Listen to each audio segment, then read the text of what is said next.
আজকের এই চমৎকার এবং নতুন একটি গভীর আলোচনায় সবাইকে স্বাগতম। উম, আজকের এই জ্ঞানের বিশ্লেষণে আমরা এমন একটি বিষয় নিয়ে কথা বলতে যাচ্ছি, যা নিয়ে আমাদের সমাজে অনেক সময় বিশাল একটা ভুল বোঝাবুঝির সৃষ্টি হয়। বেশ স্পর্শকাতর একটা বিষয় বলা যায়। একদম। তো বিষয়টির একদম গভীরে যাওয়ার আগে একটু পরিষ্কার করে নেওয়া যাক, ইসলামী বিশ্বাসে কোরআন এবং হাদিসের সম্পর্ক আসলে কেমন।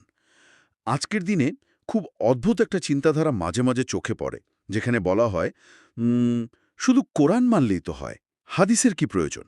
রাইট, এই প্রশ্নটা অনেকেই করে থাকেন।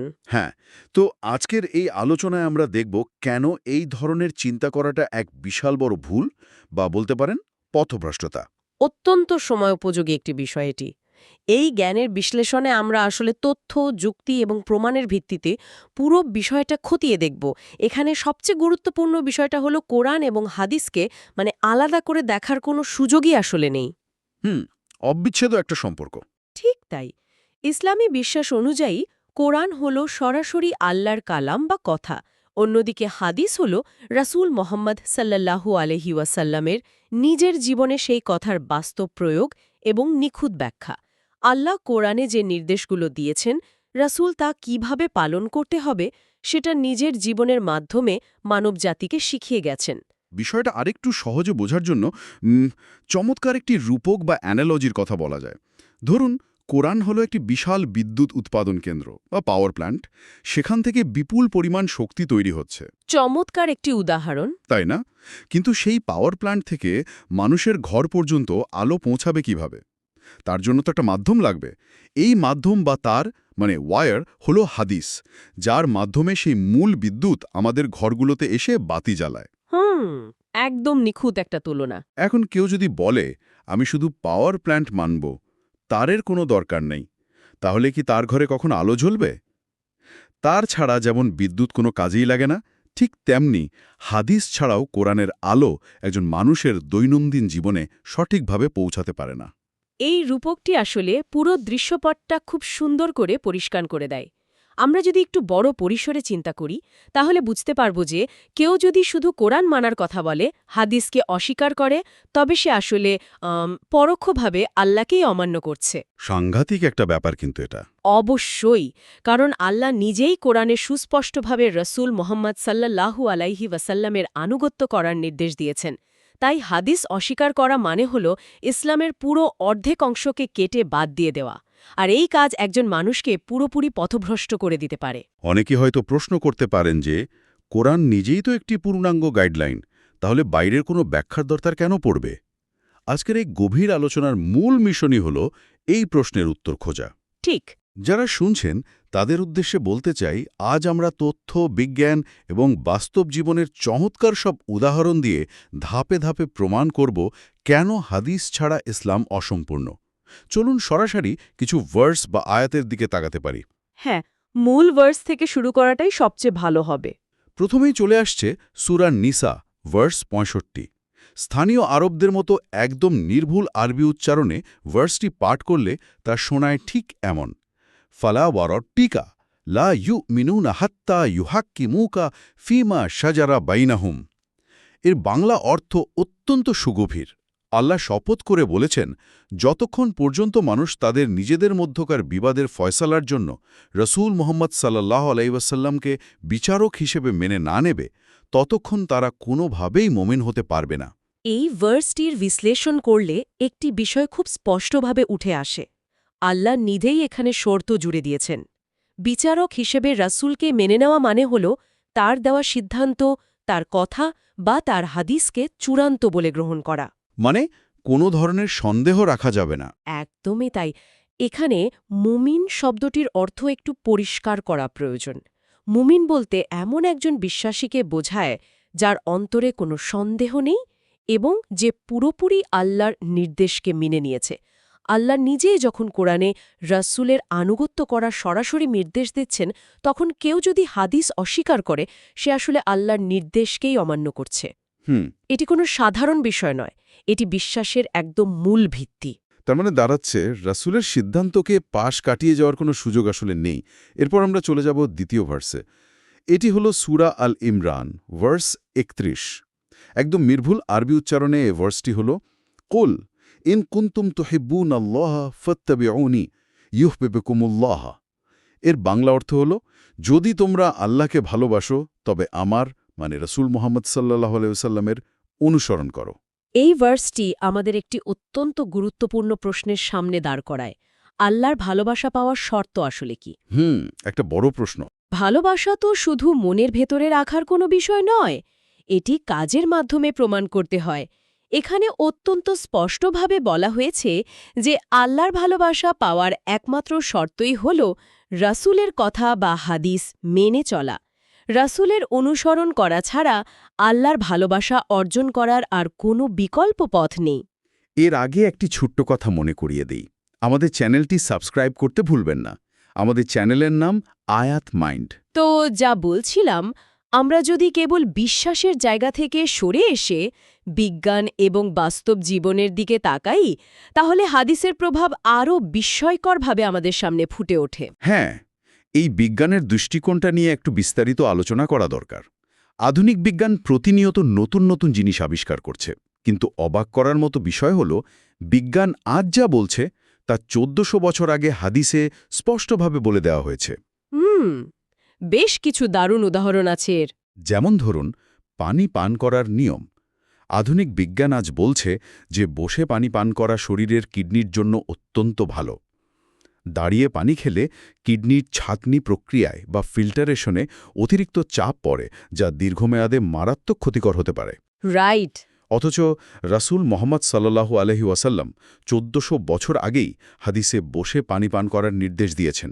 এটা ভাবলেই তো অবাক লাগে। বিজ্ঞানের দৃষ্টিকোণ থেকে অজুর বিষয়টা আরও বেশি চমকপ্রদ। আধুনিক বিজ্ঞান প্রমাণ করেছে যে পানির সংস্পর্শে আসলে, বিশেষ করে অজু করার মতো একটি প্রক্রিয়ার মধ্য দিয়ে গেলে, মানুষের দুশ্চিন্তা বা অ্যাংজাইটি অনেকটাই কমে যায়। মন একদম শান্ত হয়ে যায়। ঠিক, শুধু তাই নয়, শরীরের যে অঙ্গগুলো সারা দিন বাইরের ধুলাবালি আর জীবাণুর সংস্পর্শে আসে, অজুর মাধ্যমে সেগুলো জীবাণুমুক্ত থাকে। মজার ব্যাপার হল, কোরআনে অজুর কথা বলা থাকলেও অজুর প্রতিটি ধাপ, যেমন প্রথমে হাত ধোয়া, তারপর কুলি করা, নাকে পানি দেওয়া, এই বিস্তারিত ধাপগুলো হাদিসেই বলা আছে। মানে স্টেপ বাই স্টেপ গাইডলাইনটা হাদিসেই আছে। একদম। কেউ যদি হাদিস না মানে, তবে ব্যক্তিগত স্বাস্থ্য সুরক্ষার এই অমূল্য স্বাস্থ্যবিধিগুলো পুরোপুরি হারিয়ে যেত। আর বাস্তব জীবনে বিচার ব্যবস্থার কথা যদি চিন্তা করি, তাহলে হাদিসের প্রয়োজনীয়তা আরও প্রকট হয়ে ওঠে। কোরআনে একটি সাধারণ নির্দেশ দেওয়া আছে যে চুরি করলে হাত কাটতে হবে, কিন্তু বাস্তবে তো চুরির অনেক ধরনের আছে। হ্যাঁ, পরিস্থিতি তো সবসময় একরকম হয় না। ঠিক তাই। কেউ হয়তো চরম অভাবে পড়ে সামান্য খাবার চুরি করেছে, আবার কেউ হয়তো সুপরিকল্পিতভাবে কোটি টাকার সম্পদ লুট করেছে। কতটুকু চুরি করলে, কোন পরিস্থিতিতে বা কী প্রমাণ থাকলে এই শাস্তি কার্যকর হবে, তার বিস্তারিত ব্যাখ্যা কিন্তু কোরআনে নেই, বরং তা হাদিসেই রয়েছে। হাদিস না থাকলে তো সমাজে চরম বিশৃঙ্খলা দেখা দিত। সবাই নিজের মতো করে বিচার শুরু করে দিত, যা চরম অবিচারের জন্ম দিত। বিচার ব্যবস্থার শৃঙ্খলা বজায় রাখার জন্য হাদিসের এই বিস্তারিত গাইডলাইন ছাড়া আসলেই কোনো উপায় নেই। এর পাশাপাশি সামাজিক প্রভাবের দিকে তাকালে আমরা আরও একটি চমৎকার বিষয় দেখতে পাই। একটি অত্যন্ত বিখ্যাত হাদিস রয়েছে যেখানে বলা হয়েছে যে বড়দের সম্মান করে না এবং ছোটদের স্নেহ করে না, সে আমাদের দলভুক্ত নয়। অসাধারণ একটা কথা। এটি শুধু একটি বাক্য নয়, এটি একটি সুস্থ সমাজের মূলমন্ত্র। হাদিস না থাকলে সমাজে একে অপরের প্রতি অধিকার এবং কর্তব্যের বিষয়টি গুরুত্ব হারাত। ফলে সমাজ ধীরে ধীরে চরম স্বার্থপর এবং অমানবিক হয়ে পড়ত। সমাজকে সুন্দর রাখার জন্য এই ছোট ছোট উপদেশগুলো সত্যিই বড় ধরনের পরিবর্তন আনতে পারে। এখন আমরা এই আলোচনার সবচেয়ে গুরুত্বপূর্ণ অংশে প্রবেশ করছি। মূল পয়েন্টগুলো নিয়ে কথা বলা দরকার এবার। একদম। এতক্ষণ আমরা যা বুঝলাম তা থেকে হাদিস কেন মানতে হবে তার 7টি বিস্তারিত এবং অত্যন্ত বাস্তব উদাহরণ আমরা একে একে তুলে ধরব। যারাই শুনছেন, এই অংশটি আমাদের দৈনন্দিন জীবনের সাথে ওতপ্রোতভাবে জড়িত। শুরু করা যাক প্রথম পয়েন্ট দিয়ে, নামাজের পূর্ণাঙ্গ রূপ। কোরআনে আল্লাহ বলেছেন সালাত কায়েম করো, কিন্তু কিভাবে? কোরআনে নামাজের নির্দেশ আছে ঠিকই, কিন্তু ফজরের নামাজ যে 2 রাকাত, জোহরের নামাজ 4 রাকাত, এই সংখ্যা কোথায় পাওয়া যাবে? সিজদায় গিয়ে যে আল্লাহর পবিত্রতা বর্ণনা করতে হয় কিংবা নামাজের শেষে মোনাজাত কিভাবে করতে হয় এসবের কোনো তথ্যই সরাসরি কোরআনে নেই। রাইট। কেউ যদি একগুঁয়ে হয়ে বলে সে হাদিস মানবে না, তবে তার পক্ষে তো এক ওয়াক্ত নামাজ পড়াও সম্ভব নয়। সারা বিশ্বের কোটি কোটি মুসলিম আজ একই নিয়মে নামাজ পড়ছে, যা একটি অভাবনীয় ঐক্যের প্রতীক। এই ঐক্য সম্ভব হয়েছে কারণ হাদিস হল নামাজের সেই গাইডবুক যা ছাড়া ইসলামের সবচেয়ে বড় এই ইবাদতটি সম্পূর্ণ অসম্পূর্ণ থেকে যায়। দ্বিতীয় উদাহরণটি হল জাকাত ও সম্পদের হিসাব। আমরা জানি কোরআনে জাকাত দেওয়ার কথা অত্যন্ত গুরুত্বের সাথে বলা হয়েছে, কিন্তু অর্থনীতি তো চলে অঙ্কের হিসাবে। কত টাকা জমলে একজনকে জাকাত দিতে হবে, এর হার কি ৫% নাকি ২.৫%? নির্দিষ্ট হিসাব তো লাগবেই। একদম। কারো জমানো সোনা বা রূপার ওপর কতটুকু জাকাত আসবে, এই সমস্ত গাণিতিক হিসাবগুলো শুধুমাত্র হাদিসেই আছে। আধুনিক যুগেও এই হিসাবগুলো অর্থনৈতিক বৈষম্য দূর করতে বিশাল ভূমিকা রাখে। হাদিস না মানলে তো ইসলামের এই অসাধারণ অর্থনৈতিক ব্যবস্থাই ভেঙে পড়বে। তৃতীয় যে উদাহরণটি আমরা দেখব তা হল খাদ্য ও রুচি। কোরআনে মূলত শূকর, মৃত প্রাণী এবং রক্তের মতো কিছু নির্দিষ্ট জিনিস হারাম করা হয়েছে, কিন্তু পৃথিবীতে তো আরও হাজারো রকমের প্রাণী রয়েছে। বাঘ, সিংহ বা ঈগলের মতো হিংস্র প্রাণী খাওয়া যাবে কিনা সেই সুস্পষ্ট নিষেধাজ্ঞা হাদিস থেকেই আসে। এর পেছনে নিশ্চয়ই বৈজ্ঞানিক কারণও আছে। অবশ্যই। বৈজ্ঞানিকভাবে দেখলে হিংস্র প্রাণীদের মাংসে নানা ধরনের জটিল প্যাথোজেন বা জীবাণু থাকতে পারে। হাদিস না থাকলে মানুষ হয়তো যা ইচ্ছা তাই খাওয়া শুরু করত, যা জনস্বাস্থ্যের জন্য চরম মারাত্মক হতে পারত। কোন খাবারটি মানুষের স্বভাবের সাথে যায় আর কোনটি যায় না তার একটি সুন্দর সীমারেখা হাদিস তৈরি করে দিয়েছে। ৪ নম্বর পয়েন্টটি দৈনন্দিন জীবনের সাথে খুবই প্রাসঙ্গিক। ব্যক্তিগত পরিষ্কার পরিচ্ছন্নতা। মানুষ তো সভ্য সমাজে বাস করে, কিন্তু সভ্যতার এই মৌলিক বিষয়গুলো কোথা থেকে এসেছে? খুব সুন্দর একটা পয়েন্ট।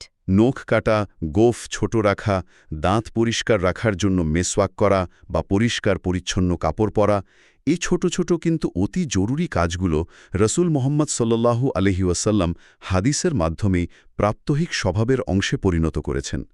পরিচ্ছন্নতার এই শিক্ষাগুলো মানুষকে পশুর স্তর থেকে আলাদা করে একটি মার্জিত রূপ দেয়। হাদিস না মানলে মানুষ সভ্য এবং পরিচ্ছন্ন থাকার এই অমূল্য জ্ঞানগুলো থেকে একেবারেই দূরে থাকত। আর পঞ্চম পয়েন্টটি হল মানবিক আচরণ ও পরোপকার নিয়ে। একটি অসাধারণ হাদিস আছে, রাস্তা থেকে একটি কষ্টদায়ক বস্তু, যেমন ধরুন কোনো পাথর বা কাঁটা, সরিয়ে দেওয়াও সদকা বা দানের সমতুল্য। দারুণ একটা ব্যাপার, মানে ভালো কাজ মাত্রই সদকা। একদম ঠিক। এখানে সদকা শব্দটি একটু ব্যাখ্যা করা প্রয়োজন। সদকা বলতে শুধু টাকা পয়সা দান করাকে বোঝায় না, বরং যে কোনো ভালো কাজ যা মানুষের উপকারে আসে তাকেই সদকা বলা হয়। একটু ভেবে দেখলে বোঝা যায় এই একটিমাত্র শিক্ষা সমাজকে কতটা পরোপকারী হতে শেখায়। কোরআনের বিশাল এবং সাধারণ নির্দেশের পাশাপাশি হাদিসের এই ছোট ছোট প্রতিদিনের উপদেশগুলোই একজন মানুষকে ভেতর থেকে প্রকৃত ভালো মানুষ হিসেবে গড়ে তোলে। ৬ নম্বর পয়েন্টটি হল পারিবারিক শান্তি। রাসূল মুহাম্মদ সাল্লাল্লাহু আলাইহি ওয়াসাল্লাম বলেছেন, সেই ব্যক্তি সর্বোত্তম যে তার স্ত্রীর কাছে উত্তম। একটু গভীরভাবে চিন্তা করলে বোঝা যায় পরিবার হলো একটি সমাজের সবচেয়ে ছোট একক। পরিবার ঠিক থাকলে সমাজ ঠিক থাকবে। ঠিক তাই, পরিবারে যদি শান্তি না থাকে তবে সমাজেও শান্তি থাকতে পারে না। এই একটি মাত্র হাদিস যদি কোনো পুরুষ নিজের জীবনে সত্যিই মেনে চলে, তবে সেই পরিবারে কোনো অশান্তি থাকতেই পারে না। একজন মানুষের আসল চরিত্র প্রকাশ পায় ঘরের ভেতরে, বাইরের পৃথিবীতে নয়। সমাজকে সুন্দর করার আগে পরিবারকে সুন্দর করতে হয়, আর হাদিস না থাকলে স্বামী স্ত্রীর এই মধুর সম্পর্কের এমন চমৎকার একটি মাপকাঠি কখনোই পাওয়া যেত না।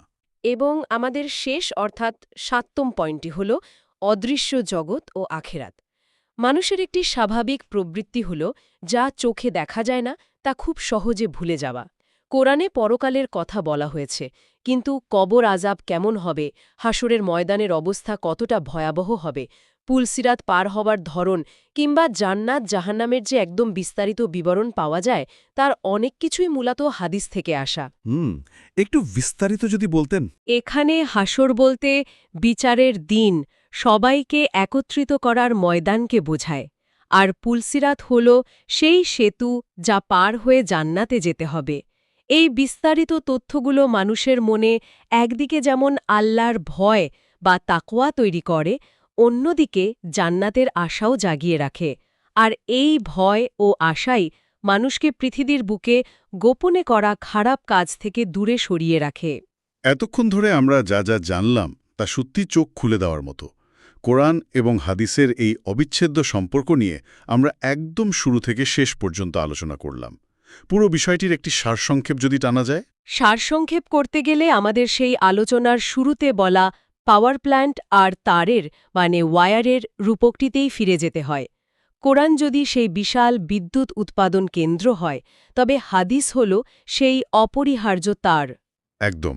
তার ছাড়া যেমন বিদ্যুৎ কোনো ঘরে আলো ছড়াতে পারে না, তেমনি হাদিস ছাড়া কোরআনের আলো ব্যক্তিগত জীবনে, সমাজে বা রাষ্ট্রে পৌঁছাবে না। হাদিস না মানা মানে ইচ্ছাকৃতভাবে নিজেকে অন্ধকারের পথে ঠেলে দেওয়া। যারা শুনছেন, এই যে এত এত তথ্য, এতগুলো ভার্স বা আয়াতের বিশ্লেষণ, বিজ্ঞানের চমকপ্রদ সব উদাহরণ, এগুলো কেবল শুনে ভুলে যাওয়ার জন্য নয়। তথ্যের এই বিপুল ভিড়ে আমরা যেন হারিয়ে না যাই। এই মৌলিক নিয়মগুলো, এই ছোট ছোট হাদিসগুলো যখন দৈনন্দিন জীবনে প্রয়োগ করা হয়, তখনই বোঝা যায় জীবনটা আসলে কতটা সুন্দর ও সুশৃঙ্খল হতে পারে। এটি একটি অত্যন্ত গুরুত্বপূর্ণ বার্তা। জ্ঞান তখনই সবচেয়ে মূল্যবান হয় যখন তা নিজের জীবনে ধারণ করা হয়। হাদিসকে বাদ দিয়ে ইসলামকে বোঝার চেষ্টা করা মানে একটি সম্পূর্ণ ছবিকে অর্ধেক করে দেখা। শেষ করার আগে একটি গভীর চিন্তার খোরাক রেখে যেতে চাই সবার জন্য। আমরা শুনলাম যে হাদিস হলো সেই তার যা কোরআনের আলোকে আমাদের ঘর পর্যন্ত পৌঁছে দেয়। এখন একটু নিজেদের দিকে তাকিয়ে ভাবলে কেমন হয়? আজ আমাদের নিজেদের জীবনের এই ওয়্যারিং বা সংযোগগুলো কতটা মজবুত আছে? খুব ভাবনার একটা বিষয়। প্রতিদিনের ছোট ছোট সুন্নাহ বা হাদিসগুলোকে খুব সামান্য মনে করে এড়িয়ে গিয়ে আমরা কি নিজেদের অজান্তেই নিজেদের ঘরকে, নিজেদের জীবনকে অন্ধকারে ঢেকে ফেলছি না? এই প্রশ্নটি নিয়ে একটু গভীরভাবে চিন্তা করার আহ্বান জানিয়ে আমাদের আজকের এই জ্ঞানের বিশ্লেষণ এখানেই শেষ করছি। ভালো থাকবেন সবাই।